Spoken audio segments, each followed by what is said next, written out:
Don't become an assistant professor because you think it's an easy job. Don't become an assistant professor because you think you'll get a lot amount of money. Problems आएंगी, आपको difficulties आएंगी, आपके experiences कैसे कैसे खराब कभी कभी हो सकते हैं. Hello everyone, welcome back to my channel, and in today's video I'll tell you that why you should not become an assistant professor. So majorly this video is about the misconceptions जो भी हैं regarding about the job of assistant professor.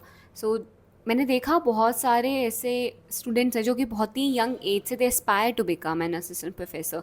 So they are a lot of things जो शायद से उनको interest दिलाती हैं, but you should also know about some disadvantages और the misconception you might have regarding this job. तो I try कि मैं आपको सबकी सब चीज़ें बताऊँ, and it came because I wanted कि सब मतलब if you are thinking of pursuing this in your future तो आपको पता होना चाहिए कि इसके डिसएडवांटेजेस क्या है, या फिर कुछ ऐसे पॉइंट्स जो शायद से आपको तब क्लियर होंगे जब आप इस जॉब में आ जाएंगे. Okay, I just want you to be well aware about this and then consciously decide कि आप इस प्रोफेशन में आना चाहते हैं या फिर नहीं आना चाहते हैं.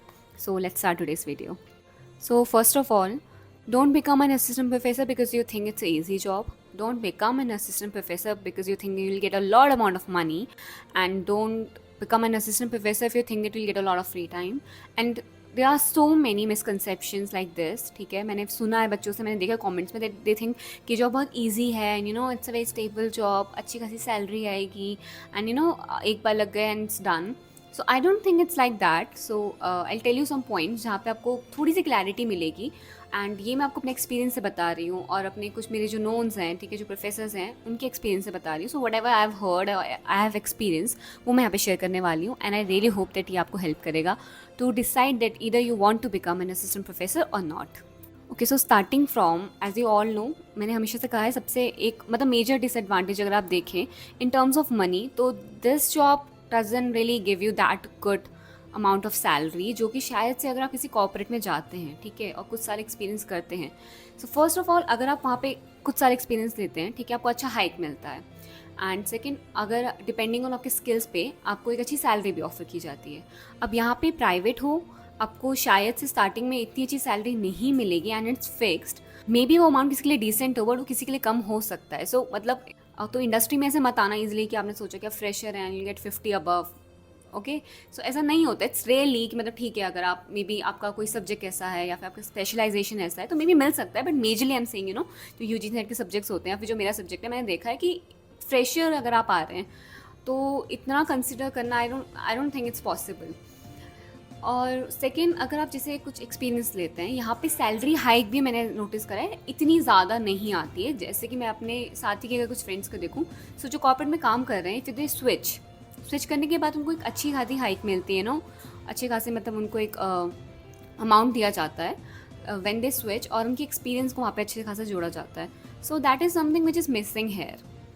And talking about the government terms, government में आपको एक ऑलरेडी मैंने एक वीडियो बना रखी है जहाँ पे मैंने आपको बता रखा है कि यहाँ का सैलरी स्ट्रक्चर क्या है.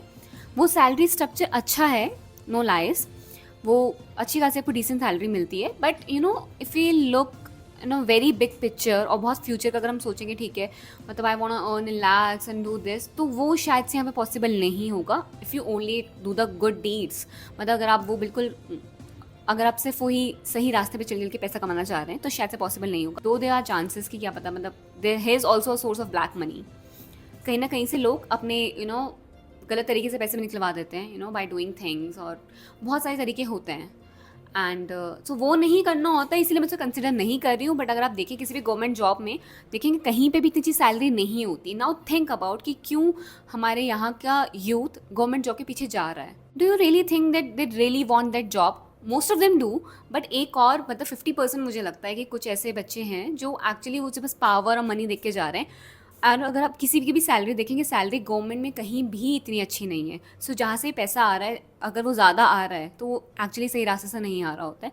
That is something I know, ठीक है, that is something I believe. So मतलब अगर आप सैलरी की एक्सपेक्टेशन बहुत ज़्यादा रखते हैं तो ये प्रोफेशन शायद से आपको थोड़ा डिसअपॉइंट करेगा.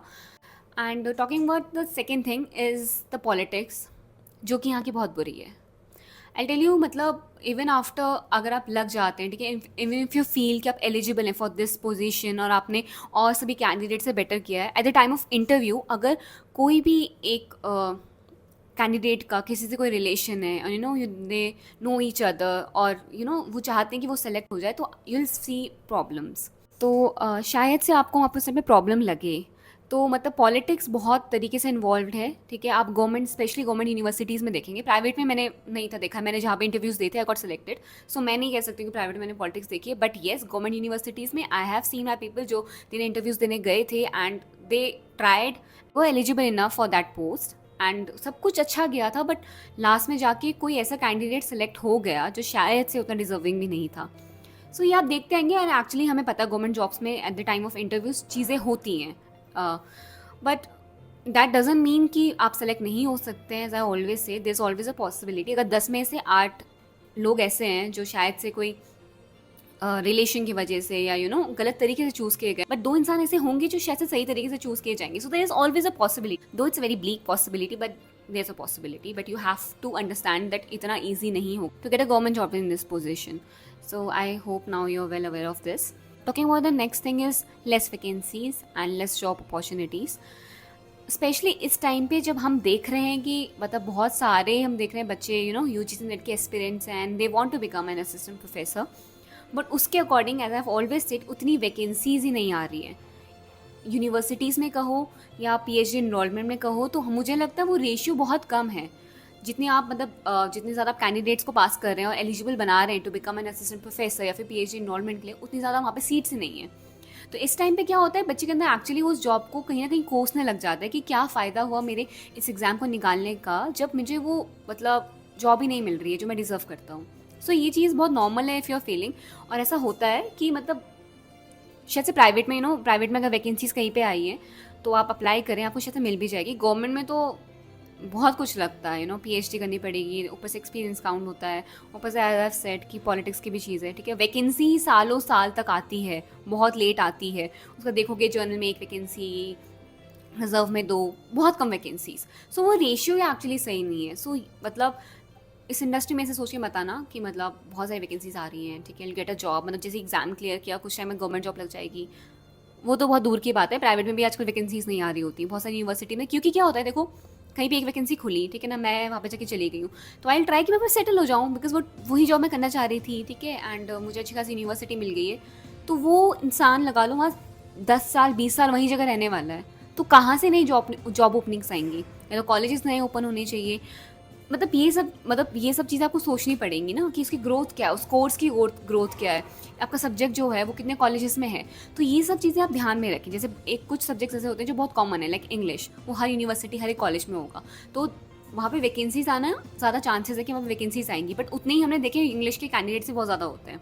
सेम अगर मेरा जैसे सब्जेक्ट है, मेरे सब्जेक्ट में ज़्यादा मतलब मेरे सब्जेक्ट के कॉलेजेस हैं, बट बहुत ज़्यादा भी नहीं है, अभी भी छोटे एरियाज़ में छोटे छोटे कॉलेजेस में मेरा सब्जेक्ट है ही नहीं, मास कम्युनिकेशन जर्नलिज्म। सो मैंने देखा है कि बड़ी बड़ी यूनिवर्सिटीज़ में मेरा कोर्स है, बट उन कॉलेजेस में या अपने घर के सामने कोई देखो तो वहाँ पे ये कोर्स नहीं है। तो ऐसे बहुत सारे सब्जेक्ट्स हैं जहाँ पे कुछ सब्जेक्ट्स ऑफर नहीं किए जाते हैं, तो वहाँ पे आपकी जॉब की पॉसिबिलिटी ऑब्वियसली आपका मतलब वो ग्राफ नीचे हो जाता है, बिकॉज वहाँ पे पॉसिबिलिटी है नहीं, जहाँ पे है वहाँ पे ऑलरेडी बहुत ज़्यादा ही पहले से कंपटीशन है। सो मेक श्योर कि आपको पता हो आपका सब्जेक्ट क्या है, कैसी चीज़ें होंगी। So be well aware about all these things. Next is that if you think कि मतलब teaching is just about teaching, बस जाना होगा आपको करना होगा, no. As I have always said कि टीचिंग में सिर्फ आपको बच्चों को जाके पढ़ाना is not the only thing you do. Administrative work को लेके साथ में मतलब बहुत कुछ यूनिवर्सिटी में होता रहता है, नैक के लेवल पे हो गया या नए कोर्सेज ऑफर हो रहे हैं तो उनको बनाना और सारे पेपर वर्क करना। सो बहुत कुछ है। सो बी रेडी कि आपको पता हो कि ये चीज़ें आपको मतलब बाद में ऑफर की जा सकती हैं, आपको कहीं भी बोला जा सकता है कि आपको ये एक्स्ट्रा काम करना है, ये करना है। सो आपको पता होना चाहिए कि ये सब चीज़ें की जा सकती है। नॉट शुडंट बी लाइक कि आप जॉब में चले गए, आपने सोचा कि बस मैं यही करूँगा एंड बाद में जाके ये सरप्राइज़ किया, ये भी करना पड़ेगा, ये भी करना पड़ेगा, ओके यस करना पड़ेगा, जो वो बोलेंगे वो आपको करना पड़ेगा। तो इसी में मतलब बहुत सारा काम और इन्वॉल्व होता है। सो आप लोगों को पता होना चाहिए कि अगर आप इस जॉब में आ रहे हैं, सो क्या क्या चीज़ें और हैं जो आपको शायद से करनी पड़ती है, जो आपको करनी पड़ सकती हैं।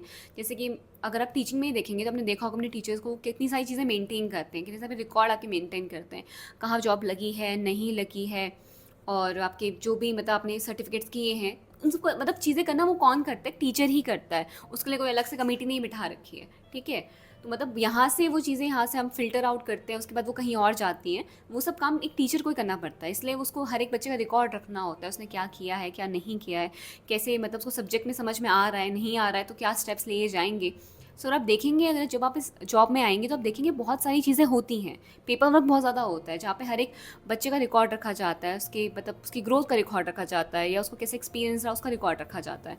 सो ये सब चीज़ें एक टीचर ही मेंटेन करता है। इसके बाद एक्चुअली अगर आप, if you are someone who is into research, so शायद से टीचिंग और रिसर्च को साथ में आपके लिए हैंडल करना मुश्किल हो जाएगा, बिकॉज टीचिंग एक खुद में फुल फ्लेज जॉब है जहाँ पे आपको बहुत सारी चीज़ें करनी होती हैं। सो सेकंड में रिसर्च, अब सेकंड जो रिसर्च है वो भी फुल टाइम चाहती है, सो अब उसको टाइम दे पाना, साथ में टीचिंग को टाइम दे पाना, दोनों चीज़ें थोड़ी सी मुश्किल हो सकती हैं। तो अगर आप ऐसा करना चाहते हैं, पार्ट टाइम पीएचडी कर सकते हैं, बट थोड़ा सा उन चीज़ों को ना बैलेंस करना आपके लिए मुश्किल हो सकता है।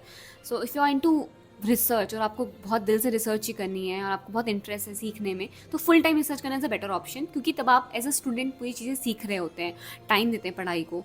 और अगर आप टीचिंग में अगर ऑन द सेकेंड हैंड आ गए तो शायद से थोड़ा मुश्किल हो जाएगा to balance both of these. तो मेक श्योर दैट आपको पता हो कि फुल टाइम पीएचडी करने में आपको कैसा लग रहा है। और एक्चुअली मैं एक वीडियो भी बना दूंगी जिसमें मैं आपको फुल टाइम और पार्ट टाइम पीएचडी के बारे में बता दूंगी कि कैसे कैसे चीज़ें होती हैं। But for now I just want to tell you कि टीचिंग और रिसर्च को साथ में हैंडल करना थोड़ा सा मुश्किल है। So you have to decide if you want to do this और not. And that's it for today's video. I just wanted to share कि मतलब these are some things which you should be aware about, जो आपको पता होनी चाहिए कि ठीक है, अगर आप असिस्टेंट प्रोफेसर बनना चाहते हैं तो ये सब चीज़ें आपको फेस करनी होंगी। And I am not saying this is a bad job, मुझे बहुत पसंद है, मतलब मुझे अगर मिलेगी चॉइस तो मैं उसको करना चाहूँगी, आगे कंटिन्यू करना चाहूँगी ना। बट आपको पता होना चाहिए कि आपको प्रॉब्लम्स आएंगी, आपको डिफिकल्टीज आएंगी, आपके एक्सपीरियंसेस कैसे कैसे ख़राब कभी कभी हो सकते हैं। But if you are very determined to do this job, then be consistent, आपको चीज़ें मिलेंगी, शायद से लेट मिले बट मिल जाएंगी, दैट्स अ थिंग।